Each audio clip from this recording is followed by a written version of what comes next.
Hello，大家好，歡迎大家收睇今晚嘅直播，我係今晚嘅 MC Kirsten。嗱，哮喘咧係常見嘅兒童疾病之一啦，患者咧會喺2、3歲嘅時候咧，可能已經會出現咳嗽啦、喘鳴，甚至係呼吸不順等等嘅症狀嘅喎。尤其是咧喺佢哋運動完啦，或者係大笑大喊之後，但係如果冇適當咁樣處理，或者輕視咗呢一啲病徵嘅話，或者咧會嚴重咁樣去妨礙到孩子嘅身心發展，甚至乎咧係會致命嘅。家長咧佢應該要注意啲乜嘢嘅警號，以及到底有冇啲咩方法可以預防兒童係患上哮喘，甚至係發作嘅咧？今次我哋明報婦康好開心邀請到養和醫院兒童呼吸科專科醫生吳國強醫生 Dr. 嚟到同我哋一齊開 live，同我哋深入咁樣探討一下究竟有關兒童哮喘嘅一啲嘅資訊啦，同埋我哋要認識一下點樣先可以預防到兒童哮喘嘅方法嘅喎。Dr. 以下嘅時間交俾你講解啦。唔該晒 Kirsten， 大家好啊，好高興有機會大家傾下個哮喘嘅問題啦。其實哮喘咧，頭先 Kirsten 講好噶啦，基本上咧就係咳嗽啦，特別係夜晚咧2、3點鐘咳醒啦。第二就係咧個氣喘啊，嗰唞氣辛苦或者嗰啲心口唔舒服咁樣樣，特別係運動之後啦發生嘅情況啦。咁第三個症狀就聽到咧嘻嘻聲。咁呢個喘鳴嘅現象咧，好多時都係靠醫生啊、護士啊聽到個嘻嘻聲嘅現象咁樣樣嘅。咁哮喘好多時誘發係因為咩原因咧？就係感染。如果你係喉嚨發炎啊，有個病毒感染啊、傷風嘅就引發哮喘翻發。咁另外一個重要因素就係過敏啦。如果你接觸到啲過敏源，譬如係啲花粉啊、啲塵蟎嘅話，就有機會引發哮喘翻發嘅。而哮喘係咩個病態係咩嘢咧？氣管係收窄咗啦，令到你咧有嘻嘻聲啦，同埋唞氣辛苦嘅。咁點解氣管收窄啊？因為氣管發炎啦。咁其實發炎嘅氣管發炎咧，就引致咧好多時咧就會引起個氣管唔舒服啦，就會咳嗽咁樣樣嘅啦。咁如果係負或者冇咧，係有哮喘嘅話，就好大機會咧小朋友都會有嘅。所以如果媽咪係有哮喘嘅話咧，咁小朋友有哮喘機會咧係冇哮喘嘅媽咪嘅小朋友機會嘅2倍。咁如果爹哋係有哮喘嘅話咧，咁個仔有哮喘機會咧係大4倍嘅。咁所以變咗遺傳係好重要嘅因素嚟嘅。咁頭先講咗啦，咁 Kirsten 都講咗話，其實哮喘好多時候咧就頭6年咧係發生嘅。我哋發覺咧哮喘裏面有好重要嘅徵兆叫喘鳴啦，即係我哋聽到個氣管係嘻嘻聲嘅現象咧，其實3歲之前咧30% 嘅小朋友咧係個喘鳴嘅現象喎，好多時因為感染氣管感染係喘鳴嘅。而到6歲嘅話咧，差唔多一半嘅小朋友咧都有喘鳴嘅喎，而喘鳴嘅小朋友咧發展為哮喘機會係大好多嘅。咁所以變咗一定要喺頭6年嗰陣時候咧，如果有喘鳴嘅話，一定要控制得好好。而希望咧等佢6歲之後咧就唔會有持續呢個喘鳴而成為哮喘嘅喎。咁大家記住咧，6歲之前有喘鳴嘅話咧，有40%嘅小朋友咧6歲之後咧都會哮喘嘅。咁希望大家注意下，小心啦。咁其實氣管發炎啦係一個哮喘好重要嘅因素嚟嘅。咁但係大家記住咧，氣管發炎有時係冇象徵嘅。咁所以變咗好多時候啲家長咧就發覺，咦，小朋友呢1個禮拜、2個禮拜冇咳冇氣喘，就自己停藥。呢個就大錯特錯噶啦！大家記住，氣管發炎嚴重先會有咳嗽、氣喘、嘻嘻聲嘅。都係唔嚴重嘅時候係冇症狀嘅，但係唔嚴重但係仲係發緊炎嘅話，係冇症狀發炎咧，一持續冇症狀嘅發炎咧，會令到氣管嘅構造一個改變，令到個氣管肌肉粗咗啦。另外嗰個氣管嘅組織纖化咗啦，而令到哮喘斷尾機會係細好多嘅。咁所以大家記住咧，哮喘冇症狀一段長時間先開始減藥。幾長啊？你講係3個月、半年冇晒症狀啦，跑啊、玩啊、食雪糕啊都冇事啊，先可以開始減藥嘅。你太早減藥嘅話咧，就好容易翻發。所以斬草除根係好重要噶。咁其實小朋友點解有30%嘅小朋友頭3歲會哮喘或者係喘息，係因為一部分小朋友出世嗰時氣管係比較窄嘅。早產嘅小朋友特別係咯，通常我哋滿足月嘅話，就係講39週、40週啦。如果38週以少過38週就出咗世嘅小朋友咧，氣管係比較窄嘅話，就容易咧有喘鳴、哮喘嘅啦。咁另外當然，如果媽咪陀緊 BB 嗰陣時候咧，有接觸到二手煙、一手煙自己抽煙，或者接觸污染嘅環境嘅話咧，亦都會令到個胎個 BB 氣管構造係窄咗嘅，而出咗嚟嘅話就好容易咧有輕微嘅感染咧，就有喘鳴嘅現象㗎啦。咁另外就係頭2、3歲嗰陣時候咧，如果接觸咗一種叫 RSV 呼吸道合細胞病毒嘅話咧，引致喘鳴嘅話咧，亦都會增加哮喘嘅機會嘅。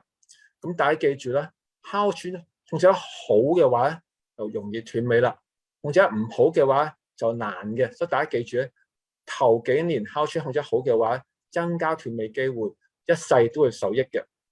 咁如果兒童讀小學都仲係哮喘嘅話咧，一定要好小心啦，因為到係初中啊、中學嗰陣時候咧，如果都唔斷尾嘅話，就好大機會演變成係成人哮喘，而到將來30歲啊、40歲都會有哮喘，同埋甚至無有呢個係慢性阻塞性肺病，咁啊更加麻煩，行幾步都氣喘就唔係幾好噶啦。咁大家血壓高就度血壓，大家明啦。咁其實如果哮喘嘅話咧，大家都係用一個最高流速計，大家可能見到熒光幕見到啦，有個好似一個電筒咁嘅嘢，我哋就教小朋友咧，多過4、5歲開始可以大力咁吹入去呢個管嗰度，咁啊量度下嗰個氣嘅流速啦。咁個氣管越窄嘅話咧，個流速就越細，即係話哮喘控制得唔好噶啦。咁另外如果我哋比較朝頭早同下午度個指數嘅話咧，正常應該唔好相差太遠嘅。如果早晚相差2成或者以上嘅話，就即是話個氣管乜嘢啊？唔穩定咯。早晚相差咁大咯，咁即是話咧控制得唔好啦。呢個係幫助我哋量度個哮喘嘅控制嘅，因為哮喘嘅症狀唔係好明顯嘅。咁以為冇症狀，但係當係度埋個流速計咧，就發覺咦唔穩定喎，咁就知道控制得唔好咧，就要調教啲哮喘藥物㗎啦。咁當然唔係好多小朋友唔係小朋友個個都識大力索唔大力吹嘅。咁而家所以我哋個醫院咧有一個服務咧，就話咧正常咁樣含住個管，大家見到啦，用正常呼吸咧，一量度到我哋氣管嘅阻力，而幫我哋斷症咧，究竟個氣管有冇窄咗？因為窄咗嘅話咧，就有好大機會哮喘啦。咁我就要斷症嘅話，斷到症嘅話就係對症下藥㗎啦。咁仲有咩可以量度啊？我哋可以量度噴出嚟嗰啲空氣裏邊嗰一氧化氮。咁大家見到幅圖啦，嗰個 FeNO 就係咧過敏性發炎咧，呢個一氧化氮 nitric oxide NO 咧就會提升嘅。咁監察住呢個一氧化氮咧，就有幫助我哋知道咧氣管發炎嘅狀態點樣樣。仲係發緊炎嘅話咧，就一定唔減得藥啦，甚至無加藥啦。咁所以變咗係好重要，幫助我哋睇個發炎嘅程度係點樣樣嘅。咁當然啦，咁每日點樣監察咧？我提議大家用一個哮喘日記啦。其實香港哮喘會咧，一病人組織咧已經設計咗個日記簿啦，就幫助大家咧每日麻煩爹哋媽咪同小朋友一齊做啦。日頭有冇咳啊、氣喘啊、唞氣辛苦啊？夜晚有冇咳醒啊？運動有冇問題啊？有冇用氣管舒張啫？每日記錄，因為好多時我哋覆診嘅時候咧，我哋點樣量化症狀咧？問爹哋媽咪或者問小朋友咧，好似有喎，咁但係有幾多咧？量化唔到。咁但係我每天都嘅記錄寫得記錄嘅話咧，我哋大家望熒光幕，望一眼望落去已經大約知道整個月一個月裏邊咧控制係點樣樣，唔係乜嘢控制得唔好啦？係日間唔好啊，定夜間唔好？呢個好重要，令我哋量化而個控制而調教嗰個藥物嘅治療嘅。咁哮喘小朋友啦，咁其實有咩會令到哮喘控制唔好咧？其實一個好重要因素係肥胖啦。大家都明白，我呢1-2年咧喺呢個新冠pandemic 之下咧，肥胖率係急升嘅，而肥胖小朋友咧係容易有哮喘嘅。所以大家記住咧，如果小朋友肥胖加哮喘嘅話，請大家一齊幫助佢哋做運動。運動一箭雙雕，一減肥，第二改善肺功能，增加哮喘斷尾機會。所以記住運動係非常非常之重要嘅。咁另外仲有咩係令哮喘控制唔好㗎？污染啦，大家記住室內污染好重要嘅。如果爹哋媽咪親戚同住嘅人有吸煙嘅話，請你叫佢出街吸煙。就算係小朋友唔喺屋企都唔可以抽喎。點解啊？三手煙啊嘛，香煙殘留喺個梳化度啊、被單度啊、窗簾度啊，間屋都會有香煙嘅。所以記住唔好喺屋企食煙，唔好燒香，初15都唔得，用電香。OK。第二啦，煮飯請你閂廚房門，因為咧燃燒煤氣咧會產出污染物，特別係如果啲火咧係唔靚，唔係藍色，係黃色啊、紅色嘅話咧，好多啲一氧化氮、二氧化氮、二氧化硫嗰啲就刺激嘅，所以記住閂廚房門。另外就污染啦，當香港污染指數高嗰時候咧，大家記住唔好出街做運動，因為咧污染加運動咧會傷個氣管，仲衰。所以大家記住污染指數一定要監察住自己，上網睇下指數高唔高。如果室內空氣污染唔好，指數唔好嘅話，近大路啊，屋企人食煙又唔喺屋企食煙嘅話咧，有冇好搞啊？我提議大家咧就買個空氣清新機啦。空氣清新機都有一兩種，有唔同種類嘅喎。大家記住有個 label 寫住 HEPA 高效能嘅 filter，HEPA 就幫助我哋 filter 到大部分嘅個污染物，而幫助有個身體健康、氣管健康嘅。咁睇佢辛苦，其實個小朋友驚嘅，所以變咗其實亦都有啲焦慮。咁而我哋即係焦慮咧，亦都令個哮喘容易翻發嘅喎。咁所以變咗，如果小朋友大家症狀包括係坐唔定啊、成日肚痛啊、頭痛啊、好猛疹嘅話咧，大家要考慮下個小朋友有冇啲焦慮嘅問題，因為焦慮同哮喘症狀係有相似嘅，唞唔到氣啦，做運動好攰啦，咁大家要一齊醫，哮喘要醫，焦慮都要醫治，咁就可以咧係事半功倍㗎啦。咁你又接觸過敏源啦，咁如果你對塵蟎敏感嘅話咧，咁就一定要記住啦，要保持空氣乾燥啦，唔好屋企咁多塵蟎啦。如果貓狗敏感嘅話咧，係可以繼續 keep 住貓同狗嘅，不過記住唔好俾隻貓同狗上你張床，因為如果你上張床嘅話，你喺度瞓覺嘅話咧，嗰貓毛狗毛就刺激你氣管，就會引起個哮喘難控制㗎啦。另外當然喺頭2年出世之後1-2年接觸貓狗嘅話咧，就減低過敏機會㗎，因為佢哋比較多啲係訓練我哋一個抗菌嘅抗體，就減低過敏嘅，所以變咗貓狗其實係幫助到我哋㗎。不過如果係過敏嘅話，就唔好俾佢上床啦。哮喘藥物好多，其實主要就係吸入嘅藥物啦。咁大家見到圖上嗰啲咧就係啲唔同嘅粉劑嘅哮喘藥物啦、類固醇嘅藥物啦，有啲係噴入式嘅啦，就係噴出嚟霧化出嚟嘅。咁呢啲係需要咧係一個幫助個透明罌咧，比如呼吸嘅簡單啲嘅。咁第三就係呢隻粉劑嘅藍色啊、啡色啊，都係啲粉劑藥物。咁大家記住，類固醇係好重要醫治哮喘藥物。但係啲病人家長類固醇好驚喎。其實大家記住，類固醇分為口食嘅同埋吸入式嘅。吸入式嘅類固醇嘅分量個劑量係1/100個口服藥物，所以變咗係好安全，所以大家唔使擔心。最緊要就係啷口，啷口之後咧，嗰粉，因為我哋嘅嗰藥物係醫氣管噶嘛，喺口嗰啲係冇幫助我哋唔到嘅，所以就啷走啲口裏邊嘅藥物嘅話，就減低個副作用噶啦。咁運動啦同斷尾好緊要嘅，所以大家記住咧，趁佢小朋友細個嘅時候做多啲運動，啲氣管咧粗壯啲嘅話咧，就容易咧斷尾嘅，因為斷尾就靠咩啊？條氣管夠粗。咁有啲咩幫助運動最好啊？就運動一個小時啦，運動啦，流汗啦，一定要咁就最好係有上肢嘅運動啦，譬如係打羽毛球啊、打網球啊、打乒乓波啊，都係幫助我哋個肺部嘅發展，令到氣管粗壯，增加斷尾機會嘅喎。咁好多時候小朋友咧運動都會唞氣辛苦啦，或者哮喘翻發啦。正確方法唔係斬腳趾避沙蟲，跑步係哮喘發就唔跑步，唔係。你做運動之前用聞氣管舒張劑，或者食嗰個係抗白三烯素，防止運動哮喘咪得㗎啦。食物好重要啦，食物營養幫助我氣管咧可以係正常嘅發展啦。咁所以咧，但係咧，如果你對某啲嘢食物過敏嘅話，就唔好食㗎啦。咁所以人奶啦，人奶咧係好重要咧，幫助佢減低過敏嘅。不過人奶唔好處係咩嘢咧？個維他命 D 唔夠，所以任何淨係食餵人奶嘅 BB 咧，一定要食維他命 D 嘅補充劑。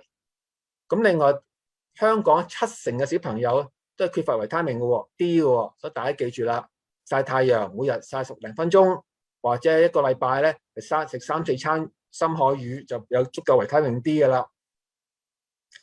生果蔬菜好重要，大家記住2份生果，3份蔬菜，仲有咩顏色都要食。所以而家所謂彩虹嘅生果蔬菜，紅嘅、紫嘅、橙色嘅、黃色嘅、綠色都要食，咁啊幫助足夠嘅抗氧化物嚟幫助保護氣管。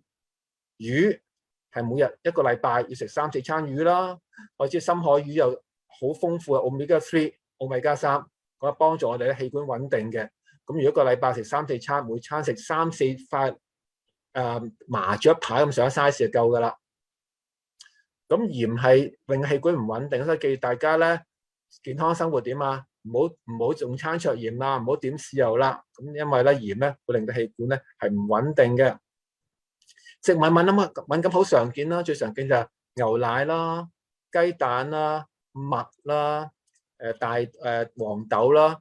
咁所以如果你懷疑自己食物敏感，請你同你醫生商量下，就唔好話咧懷疑就停咗佢，因為我哋嘅好多小朋友就偏食，就以為啊係食物敏感，其實就實情唔係嘅。所以變咗大家記住咧，如果懷疑食物敏感，請你同醫生商量下，係咪真係嘅話，咁梗係唔好食啦。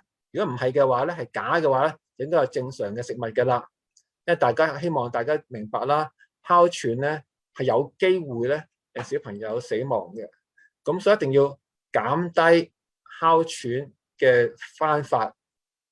日頭冇咳嗽，夜晚一覺瞓到天光，做運動係冇問題，食雪糕都冇問題嘅話，就哮喘控制得好㗎啦。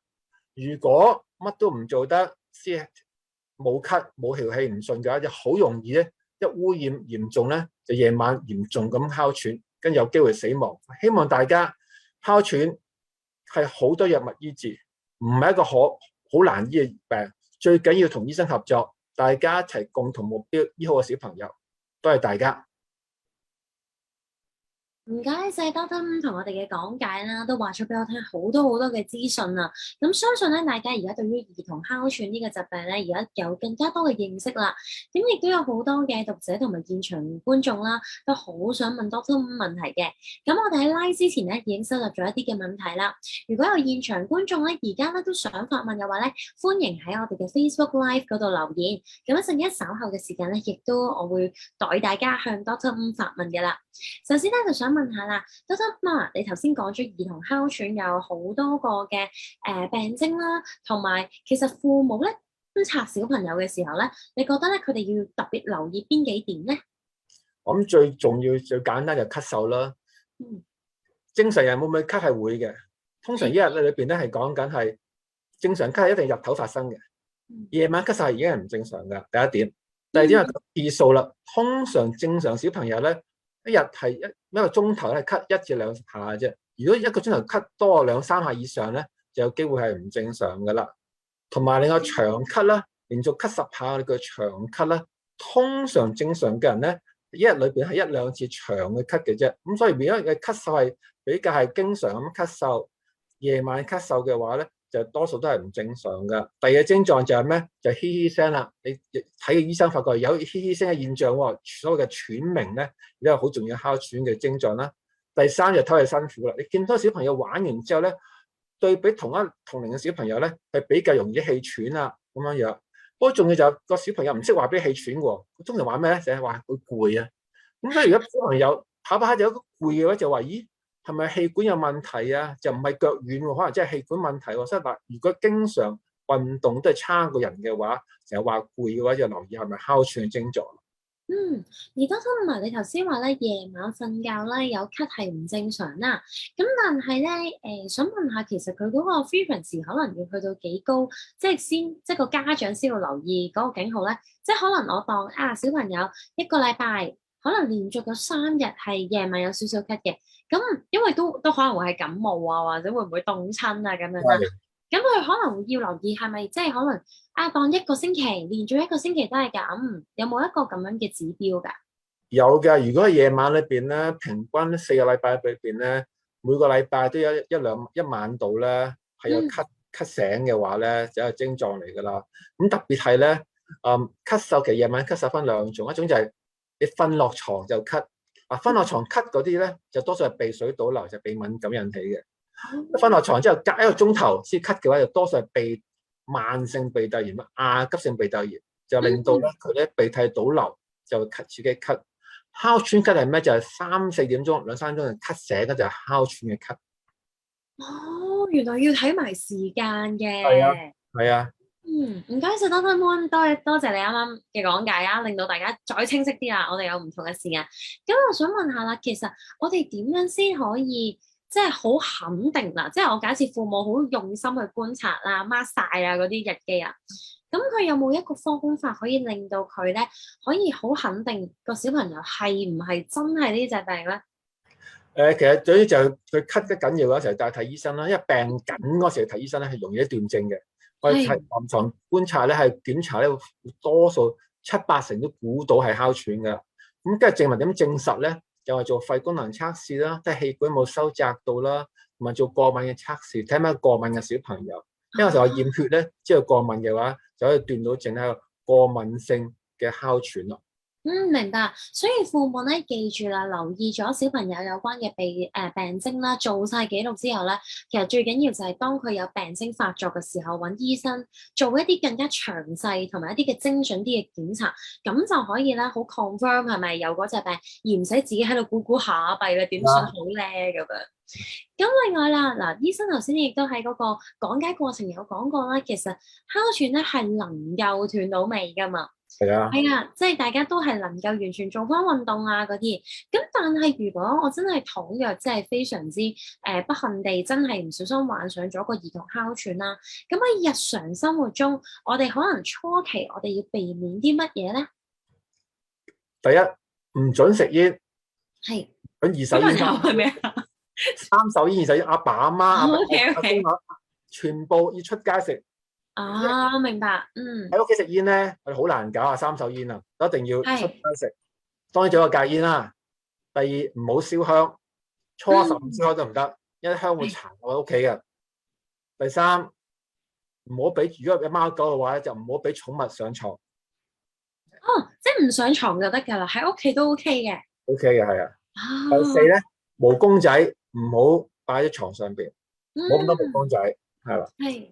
咁另外咧，間房咧要係通風嘅，要有陽光灑去嘅，因為通爽同埋陽光咧係控制塵蟎，因為好多時候塵蟎刺激哮喘翻發嘅。定時咧換床單，1個禮拜換1次床單，60度熱水嚟洗衫。係啊，就呢就係環境控制啦。食啦，要2個3個3個3份蔬菜，幫助我哋，同埋食魚啊咁樣樣。係。因為頭先醫生都講啦，就係即係我覺得每個小朋友屋企真係好難避免會有公仔嘅，真係好難避免㗎。所以我自己都有見到啲家長咧，佢哋會中意攞啲膠袋、透明膠袋包住佢，因為如果你收咗小朋友個公仔，佢真係會喊㗎嘛，佢個朋友嚟㗎嘛。係啦，咁啲媽媽咧，我就見到咧，佢哋就會拎佢包實晒一隻咁樣膠袋啦。咁得閒就抹下個膠袋，咁就可能會幫助到小朋友啦。同埋你都知香港其實即係個氣，即係成日都比較潮濕啲嘅。係啦，所以好似多芬所講啦，你要通爽嘅話咧，咁可能咧啲媽媽又要啲爸爸幫手搬下啲抽濕機啊，又要做下呢一啲嘢㗎啦，要。毛公仔喺度咁講一講咧，毛公仔咧。除咗包之後，就可以將佢咧擺喺冰格裏邊，因為冰格低溫咧，度咧會令到塵蟎咧個繁殖減低嘅，所以幫佢咧雪一雪嘅公仔咧，幫助佢咧係冇咁污糟。哇！我好中意呢個資訊啊！多謝 Doctor 教路啊，原來擺落個冰格度負濕度冰一冰佢攞翻出嚟都 OK，但係提大家就係你放入雪櫃嘅時候，千祈唔好整濕咗隻公仔。係啊，膠袋袋住。係啦係啦，如果唔係咧，你隻公仔攞出嚟就咦，媽媽我張床點解濕嘅？咁另外咧就係其實嗱即係我哋成日都會聽啦，即係其實大人都會有哮喘噶嘛，咁小朋友亦都會有哮喘，其實兩者之間又有啲乜嘢唔同嘅咧？小朋友哮喘咧，佢咪機會大過大人好多㗎，所以變咗咧，如果我哋細個嗰陣時醫得好嘅話咧，佢嘅機會好大。所以呢係最重要嘅啦。第二就係咧，個症狀冇咁明顯。一大人話俾你知，我唞氣辛苦唔舒服，小朋友唔識，你識得攰，所以你見到小朋友跑步啊，成日都好快停咧，未必佢係文靜啊，係可能係好活躍，不過活躍之後發覺自己唞氣唔辛苦就停咗佢。咁變咗如果覺得運動量係唔得嘅時候咧，就懷疑係咪哮喘啊？同埋我好記得啱啱 Doctor 咧喺啲講解 PowerPoint 嘅時候有講過嘅就係，當小朋友如果每日都運動嘅話咧，個氣管會粗壯啲嘅，咁又會健康啲噶啦。係啊，所以其實即係小朋友點解細細個嘅時候要做多啲運動啦？呢一樣嘢咧，真係好有根據噶。係啊。咁另外亦都想問下啦，就係即係知道父母咧，一知道小朋友咧有哮喘，佢一定會好擔心啦。佢哋會好抗拒一樣嘢，就係啲兒童哮喘藥咧，唔知會唔會有副作用嘅咧？嗱，所有藥物都有副作用嘅。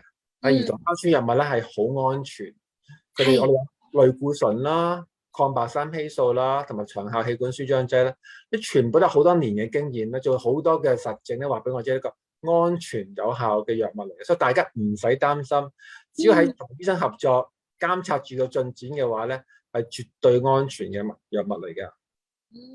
咁就太好啦！我相信啲家長都可以安心啲啦。咁亦都想問下咧，就係醫生啊，請問戒口咧，即係呢一樣嘢，即係好多老人家都會講啦，就係話啊，其實有陣時哮喘發作唔好食生冷嘢啊、水果啊、牛奶啊、雞蛋啊、花生啊、海鮮啊，可能甚至牛啊、雞啊、豬啊，更加多嘢都係唔好食噶嘛。咁其實係咪真係有少少作用嘅咧？